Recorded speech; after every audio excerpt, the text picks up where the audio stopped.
what is it? Like, what am I supposed to be doing in the world? How am I supposed to best serve those that I want to reach? Podcast came like screaming out of the ether. And I said, okay, yes, let's do that. I had no idea how to start all the things, but I just knew in my gut that this was the next big adventure for me.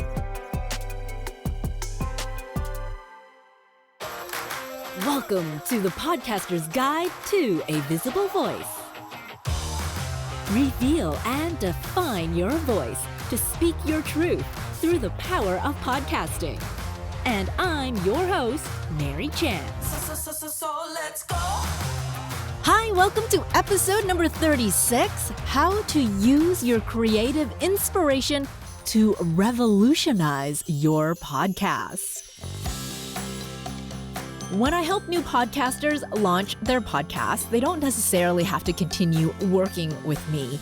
I can teach them the ins and outs on how to do it yourself, and off they go. But one of the best things I love is being able to continue to work with them on their show with editing or management. This way, I get to see their growth from the very, very beginning stages of an idea to the evolution over multiple episodes, and sometimes even years into the making.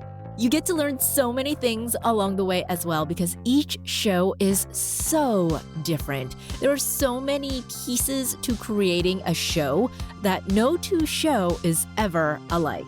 And with all these things I get to learn when working with podcasters, I talk about reviewing to see what's working and not working and to really tweak things along the way because podcasting is a journey. I'm going to say it again. I say it all the time. Podcasting is a journey.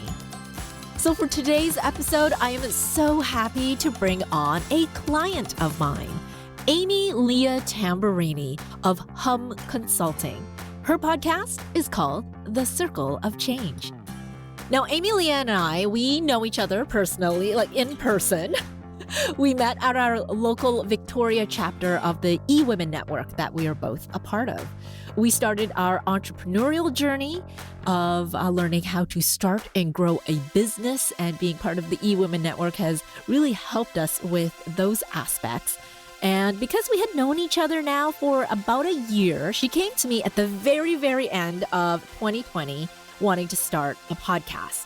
And so we did that in 2021 with the birth of Circle of Change. I loved seeing her journey from the inception through the evolution after a year, and as of this recording, 25 episodes in. So in this episode, you are going to really get a real life experience of what it's like to launch a podcast. We talk about her mindset and challenges at the very beginning of her podcasting journey, her why of starting a podcast, something I talk a lot about that every podcaster should have, and the creative approaches we took to revolutionize her show in its current state. So get cozy and go on this journey with Ame-Lia Tamburrini on starting her podcast. Ame-Lia, it is such a pleasure to talk to you again and have you on my show this time. Welcome. Thanks, Mary. This is such a treat for me. As I said before, we worked together to help launch your podcast, but even before then, you had an inkling of wanting to start that podcast. So let's start at the very, very beginning, even before we started working together. What drove you to want to start a podcast in the first place? It was December 2020, and I was really struggling to understand what my next move was in my business. I knew I had this deep desire to serve in some way, and I couldn't think of the next activity or project I wanted to take on. And I remember sitting in my living room. It was a dark night. I had this pull to just sit on my meditation pillow and ask the universe, like, okay, what is it? Like, what am I supposed to be doing in the world? How am I supposed to best serve those that I want to reach? Podcast came like screaming out of the ether. And I got this amazing vision. There was so much light, and I was having these beautiful connecting conversations with all these amazing people. And I said, okay, yes, let's do that. I had no idea how to start all the things, but I just knew in my gut that this was the next big adventure for me. Yeah, it's the unknown. I want to do it, but how? Oh my gosh. And something that I always say to people whenever anyone wants to start a podcast, I always ask them about their why, because that drives the entire concept and the vision for the podcast. And without this, a podcast kind of becomes this thing to do for fun versus utilizing your voice as a means for success, whatever that success may mean to you, especially if it's tied into your business or a brand. So as you started figuring out what this podcast of yours was going to look like, what was your why behind it? I knew that I wanted to serve at a deeper level and really have meaningful conversations with people. I think beyond that, I wanted to show people how to have deeper, meaningful conversations, which I think are so required in today's world to figure out the solutions that are really needed to heal the divides, which is really what my business is all about. And in my practice, I use circle dialogue, and we sit in circle and have these beautiful, safe spaces that become brave spaces for deep dialogue. And I thought, well, I can bring that out to more people if I bring that into the podcast platform. And so that was really the vision. The why is, I think it's multifaceted, and maybe it's becoming more and more clear to me as I go on. Originally, it was really because I wanted to serve at a deeper level and really get these messages out that I knew were in me and people needed to hear. On a more personal level, it became about healing my journey with finding my voice, which has been a big part of my story. I don't know if that was the grounding intention at the beginning, but it has certainly been that way as I go forward on this journey. You had mentioned, originally the need to get the message out and a personal thing as well, finding your voice. How has that shifted? What has it become now as you think back on your why? I don't know if the why has shifted much. I do feel like I'm still grounded in that place of really wanting to serve people and inspiring them, also challenging them to be the change in the various ways that we bring that forward in the podcast. So I do a mix of solo episodes, and I also have guests, and we sit in circle and we have these juicy conversations. And through that, people are learning through listening to people's stories how they can show up differently in their life, in their work, in their community, in a way that creates more connection. So I think it's still essentially rooted in being of service and on like a global impact scale. Yeah, podcast can reaches the entire world, which is such a great Mhm. thing. Let's take a step back and go back to, okay, you meditated, you want to start a podcast. And a lot of podcasters have that sense of overwhelm when they want to start a podcast because they dive into Google, it's a big rabbit hole, and there's just so much information to go through. So, what challenges did you expect from starting a podcast? And then, how, if any, did those fears or challenges come to fruition? Certainly understanding all the bits and pieces of what goes into a podcast. I had zero idea. I was walking into this so naive. What was that? What did you think? I don't know. Like, I don't even know if I knew all the pieces. And to be honest, I didn't spend too much time in that place, mainly because I already knew about you and your work. So for me, it was like, you're going to do a podcast. And I emailed you right away to be like, how do we do this? And can we work together to co-create this? Co-creating was also really important to me, that I didn't want this to be a solo endeavor, and bringing you on. And then later on, I collaborated with a friend to do the music. Like, that was really important to me, but I didn't necessarily know that at the beginning either. But as we began our journey together, those pieces started to come together. So then what challenges appeared to you as you started the journey? Oh gosh. I think the first one that I can think of is just being okay with my voice and the messaging that I had.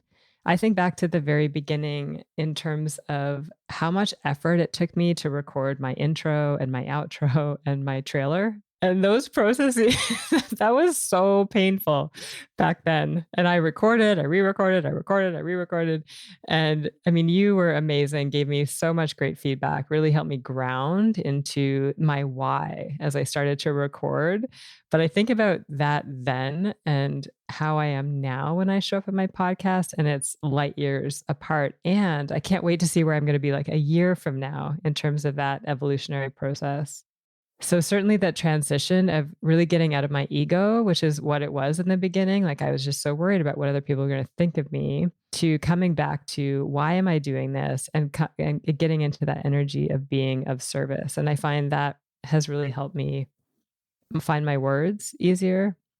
Yeah, so that was definitely one of the challenges. Time was another one, and I honestly don't think I thought about it when we first started, how much effort this was going to take to produce a podcast.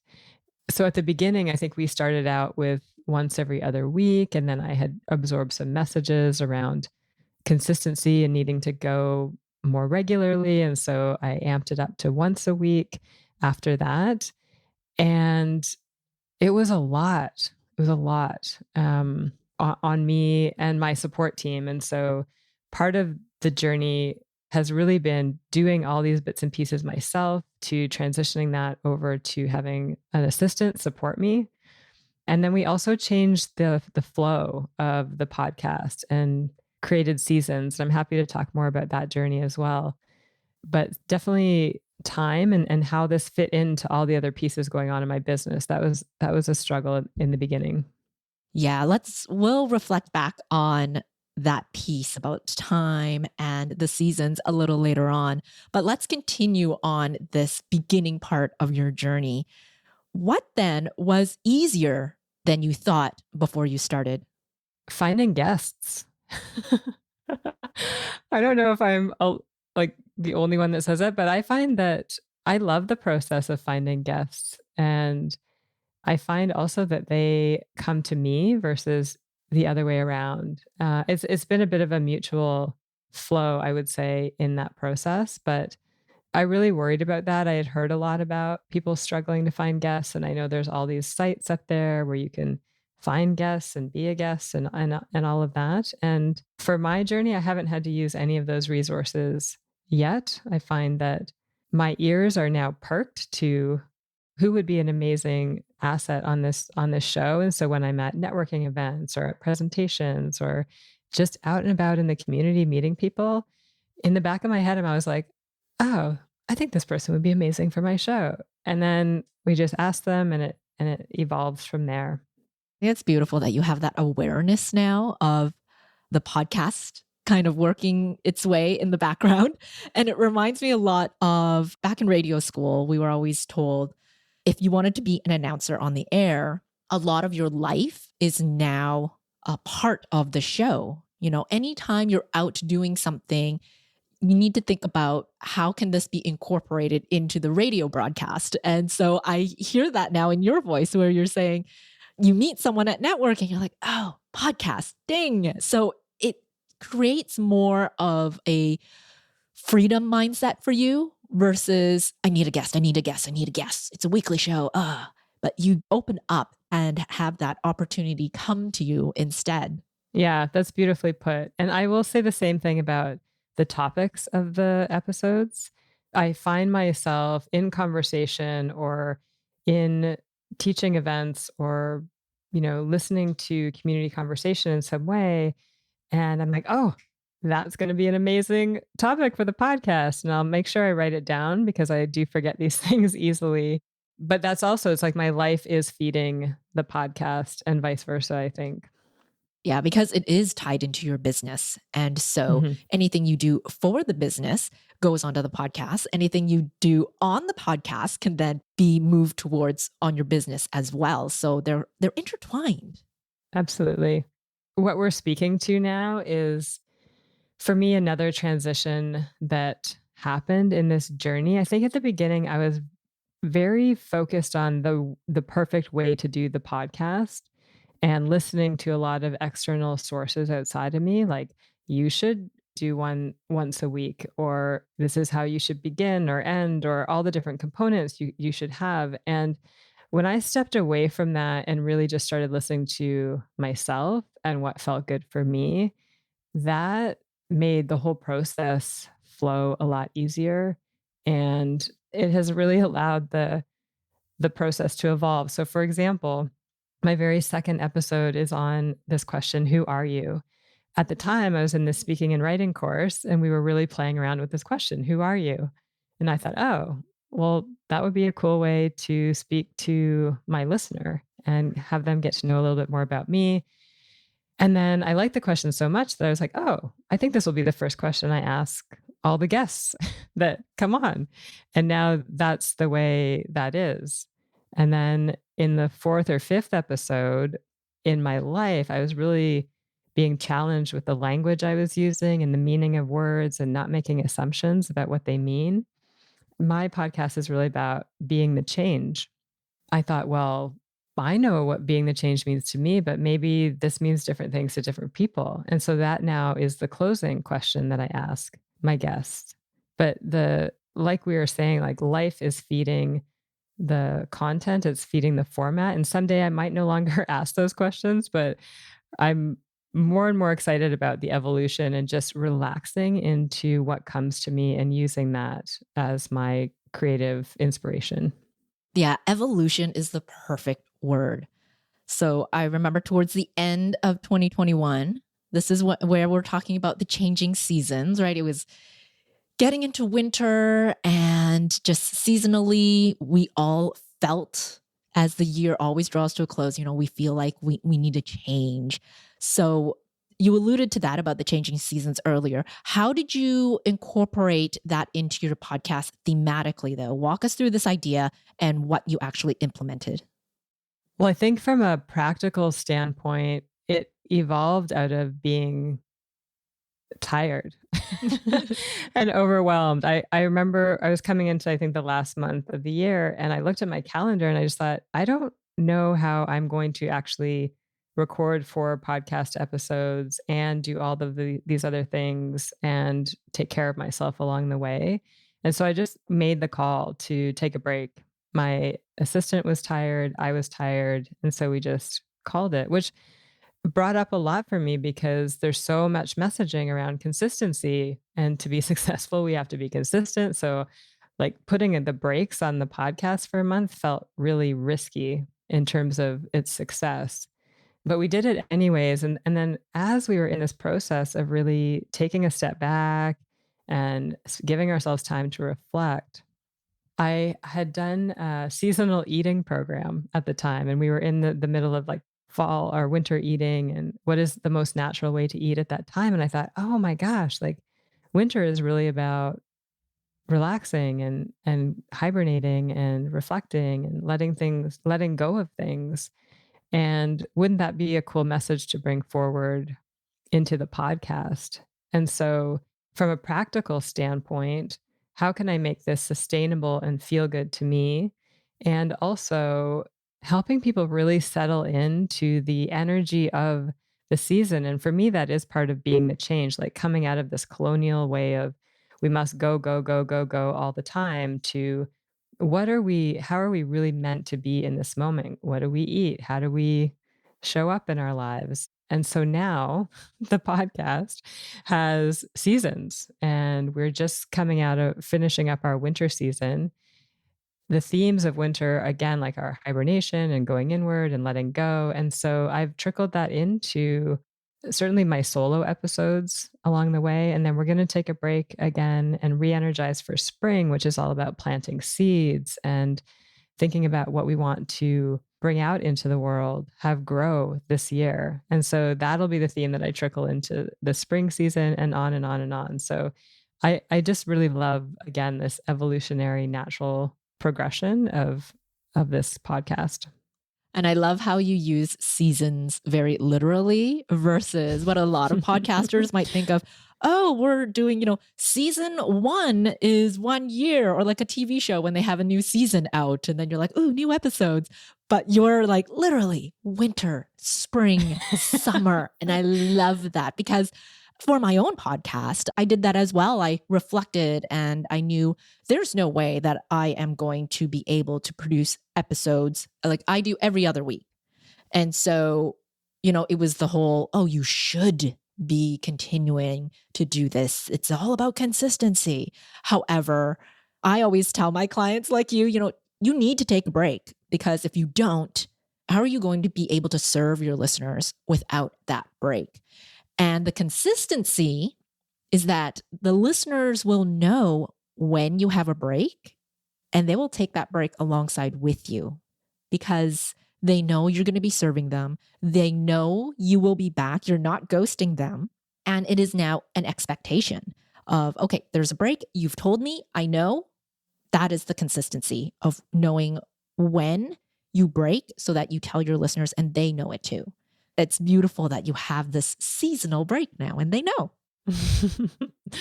Thanks. Yeah, it feels good. And I appreciated your support at that time because I do remember reaching out and being like, can I do this, Mary? Like, I don't know.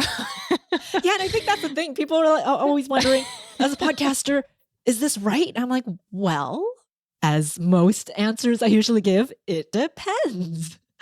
How are you feeling? What are your listeners going to feel? And how does that play into your podcasting journey, but also their listening journey as well alongside with you? So I'm really glad that you were able to feel it out and try this because, as of this recording, we're about 25 episodes published is what you have. Yes.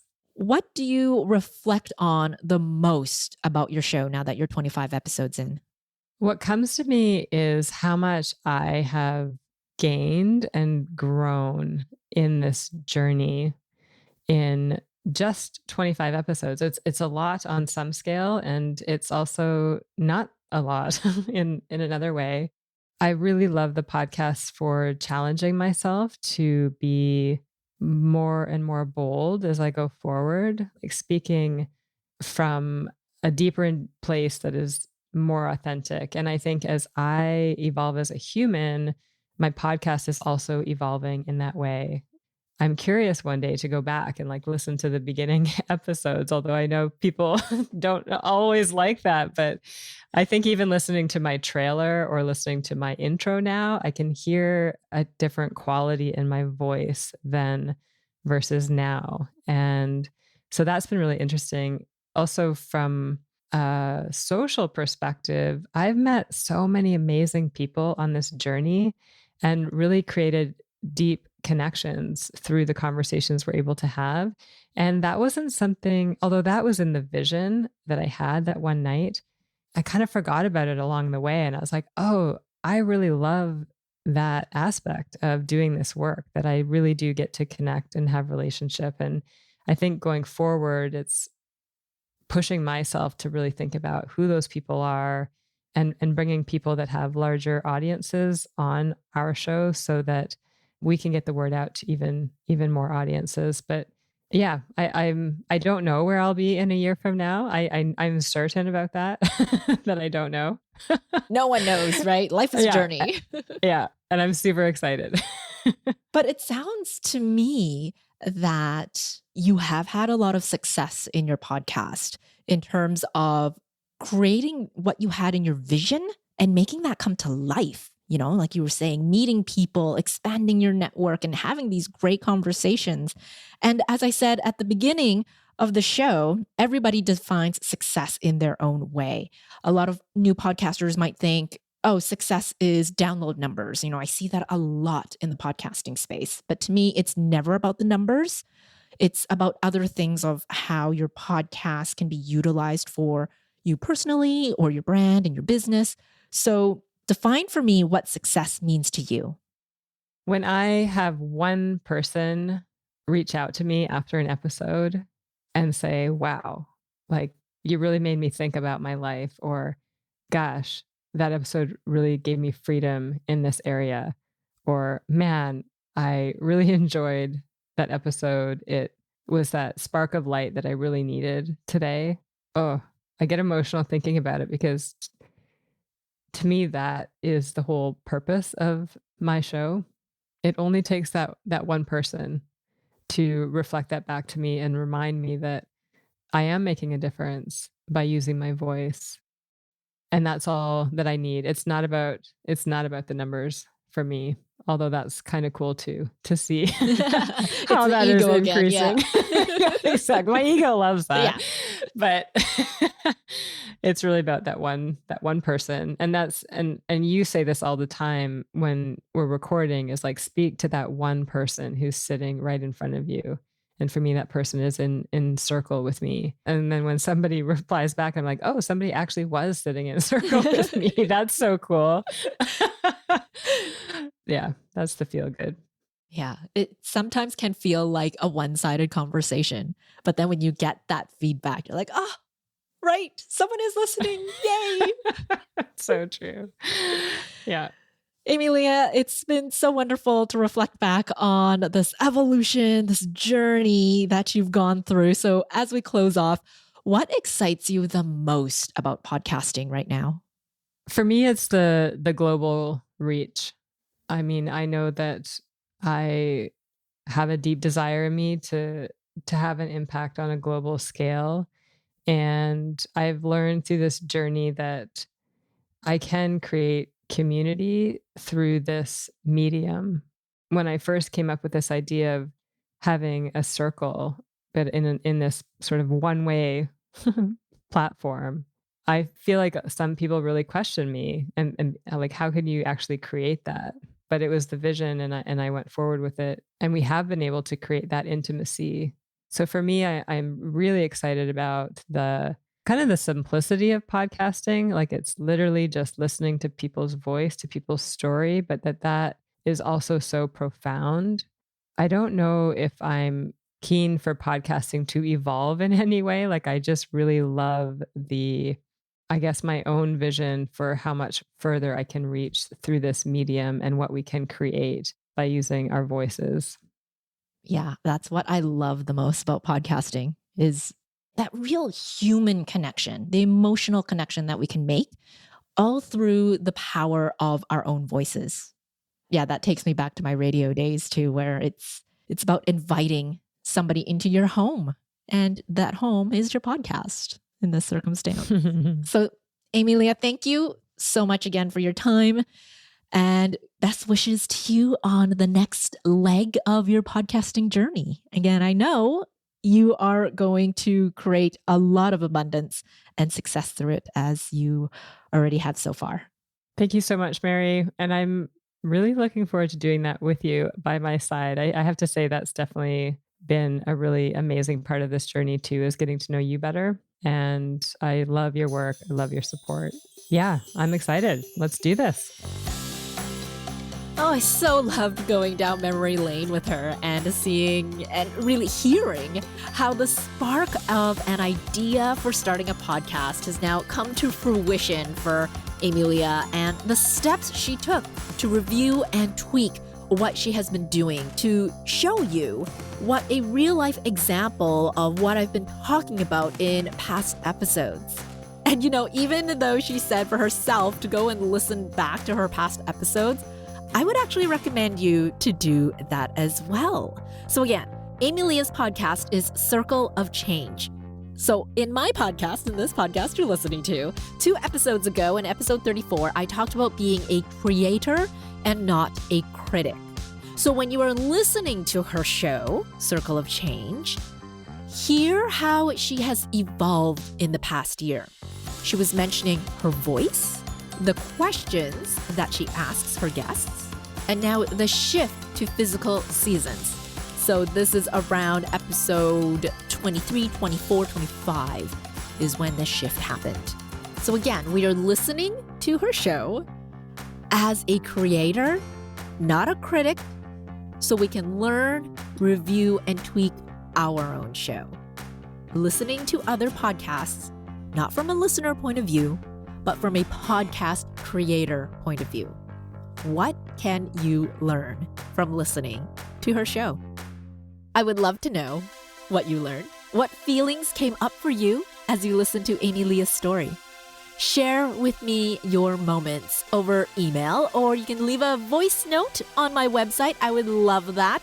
All of these links will be in the show notes. And if you need support for your own need to revolutionize your show, I would love to support that alongside with you. How are you going to take the next step to grow your show or even start one in the first place? I'd love to chat with you. Get a 30-minute complimentary strategy session with me. You can book a time on my website, organizesound.ca. And as you know, as most podcasts and on my podcast now, all the links will be in the show notes. You can click to them through your podcast listening app that you're on right now. So enjoy her show, not just from a listener perspective for her inspirational content, but also as a podcast creator yourself. Enjoy, and I'll talk to you soon. Thank you so much for listening to the Podcaster's Guide to a Visible Voice. If you enjoyed this episode, I'd love it if you'd share it with a podcasting friend. And to reveal more voicing and podcasting tips, click on over to visiblevoicepodcast.com. Until next time. Let's go.